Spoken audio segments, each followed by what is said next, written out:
Assalamualaikum warahmatullahi wabarakatuh dan salam sejahtera. Kembali lagi bersama saya Zahir Asna dalam YouTube channel Zahir Asna, YouTube channel nombor 1 di Malaysia yang membincangkan tentang anime series Detektif Conan.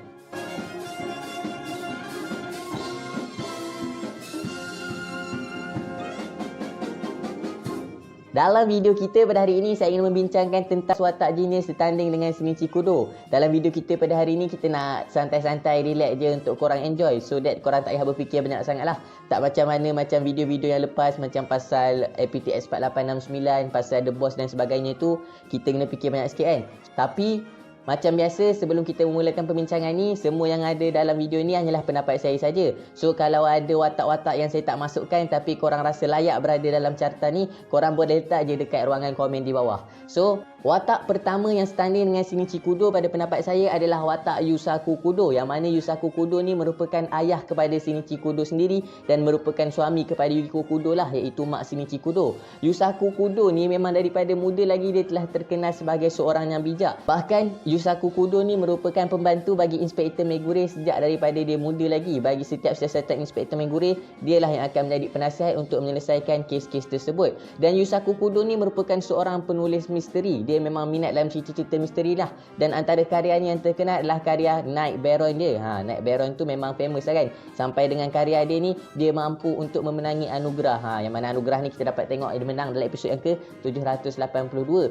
Dan Yusaku Kudo ni pula, part yang best tentang Yusaku Kudo yang saya rasa paling epic adalah dalam episod yang ke-942, bila dia berjaya merungkaikan the dying message yang ditinggalkan oleh Haneda Koji yang membawa maksud perkataan Karasuma. So dari situlah bermulanya orang percaya dan teori tentang Karasuma lah the boss of the Black Organization. Tapi pada pendapat saya sendiri, episod kegemaran saya tentang Yusaku Kudo ni adalah pada episod yang ke-473 dalam anime series Detektif Conan. Sebab apa? Sebab dalam episod tersebut, Yusaku Kudo telah membalas message yang dihantar oleh Kuroba Toichi dengan hanya menggunakan satu tanda sahaja, iaitu tanda seru. So memang dia orang punya conversation tu memang tahap-tahap genius habis lah. Sampai borak pun guna satu tanda je, iaitu tanda seru. Dan Kuroba Toichi boleh faham apa yang disampaikan oleh Yusaku Kudo. Jadi bagi saya, watak pertama yang setanding dengan Shinichi Kudo adalah Yusaku Kudo. Watak kedua pula adalah Kuroba Toichi, yang mana bagi saya Kuroba Toichi ni memang genius lah bagi saya.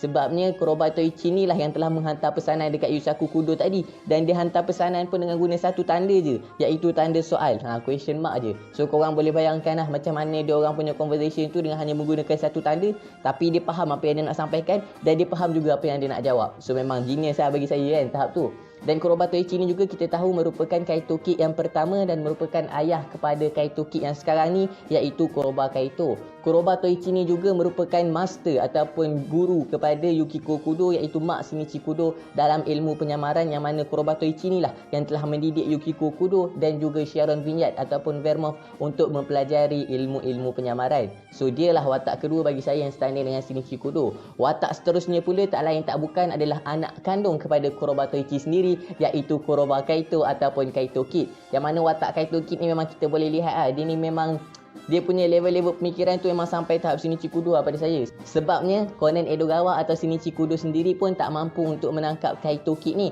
dan tak mampu untuk mengatasi Kaito Kid punya helah. Walaupun kadang-kadang kita rasa macam Conan dah mampu untuk membaca apa yang nak buat, tapi Kaito Kid ni sentiasa one step ahead. Yelah sebab dia kan seorang magician, dan magician memang terkenal dengan quote, bila kita rasa kita dah satu langkah di depan dia, sebenarnya kita adalah dua langkah di belakang. Jadi daripada situ dia mampu untuk melihat sesuatu daripada perspektif magician yang mana tak mampu dilihat oleh seorang detektif. Sebab itulah meletakkan dia ni standing dengan Shinichi Kudo. Dan episod favourite saya bagi Kaito Kid ni pula adalah dalam episod yang ke-537 hingga 538, iaitu Kaito Kid versus The Strongest Safe. Yang mana dalam ni dia telah bekerjasama juga dengan Conan Edogawa, tapi taklah bekerjasama sangat. Masa tu Conan tengok je macam mana dia nak buka peti besi tu kan. Yang mana sebenarnya dia nak selamatkan anjing dalam tu je. Cumanya Old Man Suzuki tak tahu nak buka macam mana, dia telah panggil Kaito Kid untuk tolong dia. Episod ni memang best. Kalau korang peminat Kaito Kid, korang memang kena tengok episod yang ke-537 hingga 538 ni. Dan kemunculan Kaito Kid paling latest adalah dalam episod yang ke-983 hingga 984, iaitu Kome vs Kaito Kid.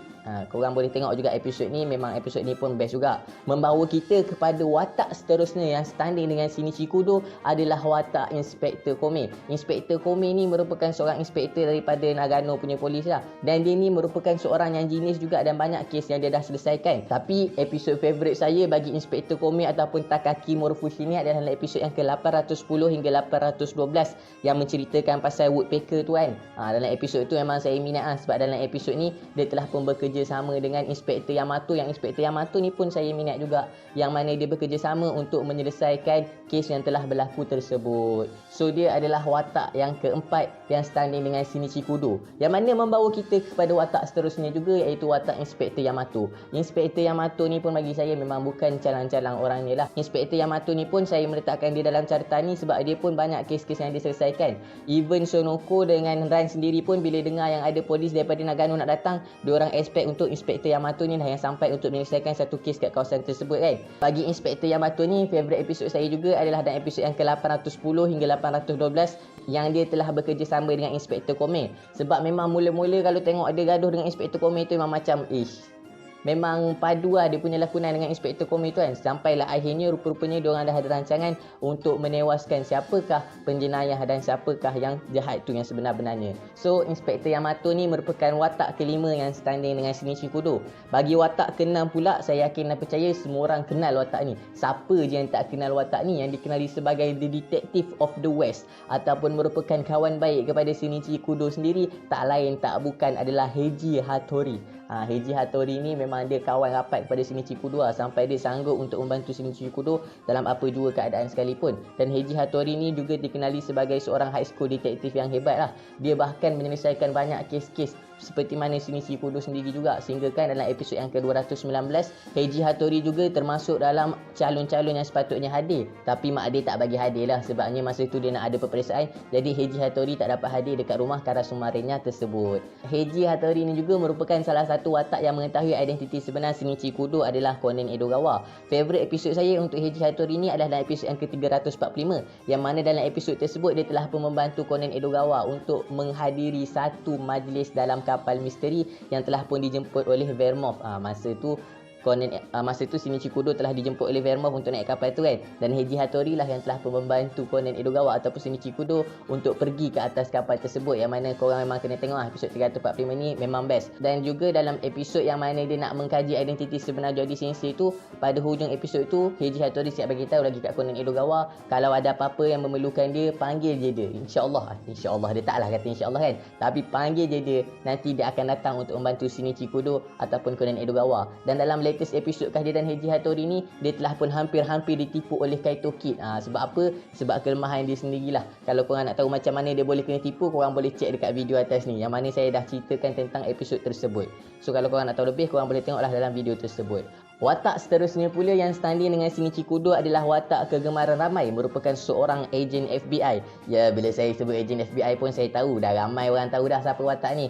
Watak tersebut tak lain tak bukan adalah Akai Suichi, ataupun dikenali dengan nama sebagai Moroboshi Dai, ataupun dengan code name dia dalam WB Organization sebagai Rai.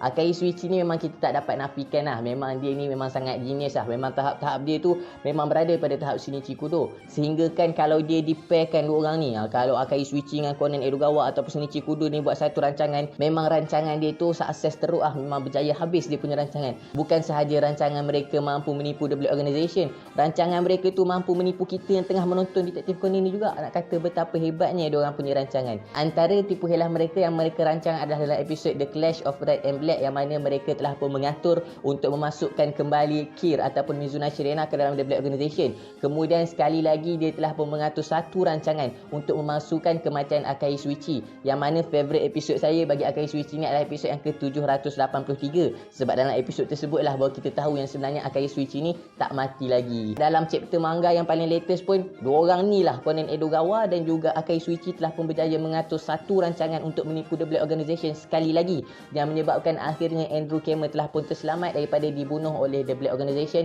Dan memang Black Organization ditipu lah kali ni oleh mereka berdua ni, sampai The Black Organization ingat yang mereka mereka telah berjaya untuk menembak Andrew Cameron. Kalau korang nak tahu, korang kena bacalah cerita manga yang paling latest ni. Memang pecah kepala lah, kata memang mind blowing lah dia punya trik yang telah pun diaturkan bersama dengan Conan Edogawa. So menyebabkan Akai Suichi ni adalah watak yang stunning dengan Shinichi Kudo.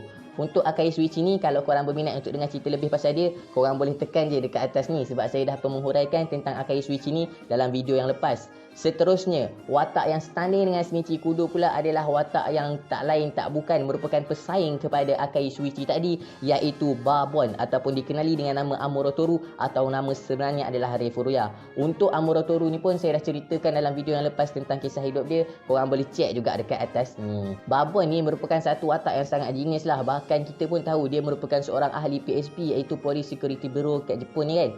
Dia memang sangat-sangat mahir dalam mengumpul maklumat rahsia ni, memang dia boleh gali sampai dia jumpa. Antara rahsia terbesar yang dia jumpa yang kita pun tak tahu apa rahsia tu adalah rahsia tentang Vermouth, yang mana dalam episod yang ke-783 dia telah memberitahu kepada Vermouth bahawa dia antara orang yang mengetahui rahsia terbesar Vermouth. So memang padu habis kan, sampai orang pun pernah tanya dekat Gosho Aoyama, macam mana Babon ni boleh tahu pasal rahsia Vermouth? Tapi Gosho Aoyama hanya menjawab yang Babon ni memang satu watak yang sangat-sangat mahir dalam mengumpul maklumat. Jadi tak pelik lah kalau dia boleh tahu pasal rahsia Vermouth. Maknanya memang sangat-sangat hebat lah watak Babon ni. Dan yang paling saya minat tentang Babon ni juga adalah dalam episod yang ke-783, sebab Babon ni lah orang yang berjaya untuk merungkaikan helah yang telah pun dilakukan oleh Conan Edogawa dan Akai Suichi, menyebabkan saya meletakkan Babon dalam senarai watak genius yang stunning dengan Shinichi Kudo. Watak seterusnya pula adalah Ai Haibara ataupun Shiho Miyano. Haibara atau Shiho Miyano ni memang tak dapat dinafikan merupakan seorang yang genius lah. Yelah, mana taknya dia merupakan developers kepada APTX 4869. Kalau kau tak genius, tak akan boleh buat APTX 4869 tu kan. Dan Haibara ni juga telah menyelesaikan banyak kes bersama-sama dengan Conan Edogawa dan juga Detective Boys. Yang mana kita tahu kalau Detective Boys ada ni yang paling function pun memang Haibara dengan Conan kan. So sebab itulah saya meletakkan watak Haibara ni watak genius yang standing dengan Shinichi Kudo. Watak seterusnya pula yang standing dengan Shinichi Kudo adalah watak Jin. Watak Jin ni memang orang kenal lah, merupakan salah seorang yang tertinggi dalam The Black Organization kan. Kenapa saya meletakkan Jin stunning dengan Shinichi Kudo adalah disebabkan dia berjaya melihat helah yang dilakukan oleh Akai Suichi dalam episod The Clash of Red and Black, yang mana hampir semua ahli The Black Organization telah pun tertipu, yang mana mereka ingat bahawa Kir telah pun diletakkan dalam van yang ada ramai ejen FBI. Tapi Jin ni dia berjaya untuk melihat helah tersebut dan akhirnya dia mengarahkan ahli The Black Organization untuk mengikuti van yang telah dipandu oleh Andrew Cameron. So dari situ kita dapat lihatlah bahawa Jin punya analisa skill ni sangatlah padu dan dia pun merupakan seorang yang genius untuk melihat sehingga ke tahap tu, sebab hampir semua member telah ditipu tapi dia tak ditipu. Dan dalam manga, dalam cerita yang terbaru juga, Jin antara watak yang memberikan sumbangan yang besar lah untuk menjatuhkan ejen-ejen FBI ni. So korang kena bacalah manga kalau korang nak tahu apa yang Jin lakukan untuk menjatuhkan FBI ni. Watak seterusnya pula tak lain tak bukan adalah watak yang baru sahaja dibongkarkan kepada kita siapakah identiti dia, iaitu watak Ram ataupun watak Kanenori Wakita. Watak Ram atau watak Kanenori Wakita ni kita boleh tengok dia punya genius dia dalam manga lah, dalam cerita Kogoro in a Dilemma. Bila dia tengok kes yang dibawa oleh Okino Yoko tu, dia tengok sekejap je dia dah boleh selesaikan dah, dan dia telah berjaya menghasilkan satu deduction untuk memberi penyelesaian kepada kes tersebut, yang mana memang kita rasa padu lah kan. Dan apabila dia tengok message yang dihantar oleh Kogoro Maori juga, dia pun berjaya untuk menafsirkan apa yang dikatakan oleh Kogoro Maori kepada Conan Edogawa. Dan yang paling best tentang Ram ni adalah dialah orang yang memberikan arahan dalam chapter yang ke-1066 kepada The Black Organization untuk melakukan apakah tindakan yang seterusnya. So memang padu lah untuk karakter Ram ni, memang boleh dikatakan satu karakter yang genius juga. Watak seterusnya pula adalah watak Masumi Sera, yang mana watak Masumi Sera ni saya letakkan dalam catatan ni juga sebab dia banyak menyelesaikan kes bersama-sama dengan Conan Edogawa, bahkan dia pun pernah menyelesaikan kes bersama-sama dengan Shinichi Kudo. Dan Masumi Sera ni pula untuk episod favourite saya adalah dalam episod yang ke-837, sebab dalam episod ni lah kita mengetahui bahawa Masumi Sera ni sebenarnya merupakan adik kepada Akai Suichi. Watak seterusnya pula adalah watak Mary Sera. Mary Sera adalah mak kepada Masumi Sera dan juga merupakan mak kepada Akai Suichi. Mary Sera punya kehebatan ni kita dapat tengok dalam episod yang ke-863 hingga 864, yang mana Mary Sera ni dia berjaya menyelesaikan kes tersebut melalui perbualan telefon yang dia dengar daripada telefon yang dibawa oleh Masumi Sera saja. Dan Mary Sera ni juga mempunyai keupayaan yang sangat hebat lah bila dia berjaya sembunyi dekat bawah balkoni masa Conan nak cari dia tu kan. Dan dia juga berjaya untuk menggunakan Conan punya necktie voice changer tu dalam keadaan yang sekejap je dia belajar, dan dia telah berjaya menggunakan necktie tersebut untuk menggunakan suara Kogoro Maori bagi menyelesaikan dalam kes tersebut. So Mary Serra ni memang bukan calang-calang lah orangnya, sebab itulah saya masukkan dia dalam senarai yang ni. Watak yang terakhir yang mempunyai kejeniusan setanding dengan Shinichi Kudo tak lain tak bukan adalah watak Profesor Agasa.